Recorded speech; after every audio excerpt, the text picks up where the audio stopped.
Hey everyone, welcome to Bodice Fashion Academy YouTube channel. Today I'll be teaching you how I used my basic dartless bodice to make my mini Ankara dress with front detailing. This is the first part of this tutorial. Let's dive right into the tutorial. So here on my table is my basic dartless bodice. I'll be putting the link in the description box of how I made these dartless bodies. I have a video on that already, so you just need to watch and know how I made these dartless bodies. So here's the basic dartless bodies. I'll be cutting this out now to adapt to the pattern I'll be using for my mini dress. So here am I cutting out these basic dartless bodies.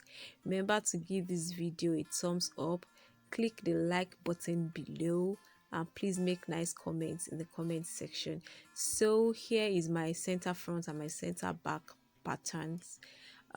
Now I'll be getting another pattern paper to adapt these basic dartless bodies to the pattern I'll be using for the Ankara dress. Now I realized my paper cannot be enough, so I'll be adding more paper. I'm adding more paper here.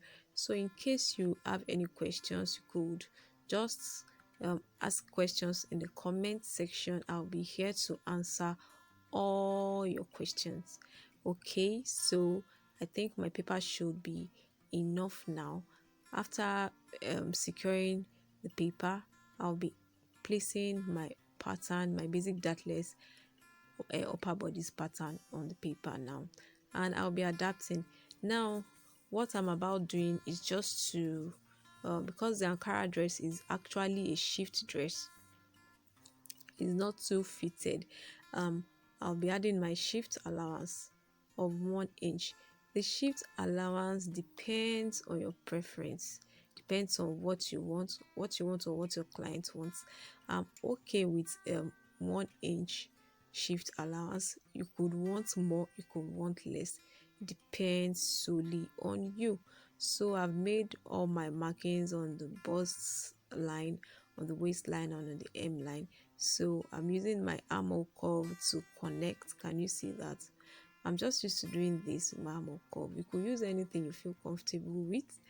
I'll be using the ruler on the other parts of the pattern. So on the armhole parts, on the shoulder and on the neckline, I'll be adding 1/2 inch sewing allowance.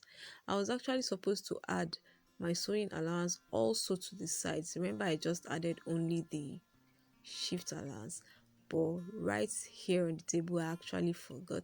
So while cutting the Ankara fabric, in the next part you see me adding my 1/2 inch sewing allowance. So I've added the sewing allowance to the neckline, to the shoulder, and to the armhole. I'm also supposed to add 1/2 inch sewing allowance to the hemline now. So that's what you see me doing here. I'm adding 1/2 inch sewing allowance to the M line too, so a pattern is ready to be cut out. Yeah, that's our center front pattern ready to be cut out. So I'll be doing same thing process I went through for the center front pattern. That's what I'll be doing to the back too. I'm not adding any sewing allowance at the zip parts because I already added my zipper allowance. So what I'm doing here is just to add my shift allowance to the sides and adding sewing allowance to the armhole, the neckline, and the shoulder line, and to the M line. So that you can see me doing that here. I'm also going to be connecting my points at the side using my armhole curve too, and my ruler for the other parts.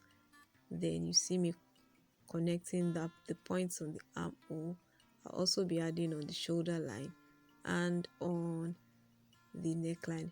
Please remember to share this video to your friends, especially beginners in the craft of sewing. I'm sure they will need this video because they are going to learn huge tips, great sewing tips on this video. So I'm cutting out the back pattern. Please remember to secure your pattern. Yeah, Don't allow your pattern move anyhow on your table. So I'm cutting out my back pattern too. It's ready. So my back patterns and my front patterns are ready. I'm just used to doing this. I might be needing my waist line and my bust line on the new pattern, so I'm using my tracing wheel to transfer the markings to the new pattern. I might need those lines, so I'm just used to doing this. I don't even like my pattern looking plain, so you cannot see the camera cannot just um focus on those markings that tracing wheel made, but I can see them from the table where I am. So I'm just putting in the lines. Yeah, can you see that I'm labeling the center back and the center front? So our patterns are ready. Thanks for joining me in this video. Hoping to see you in the next one. Bye.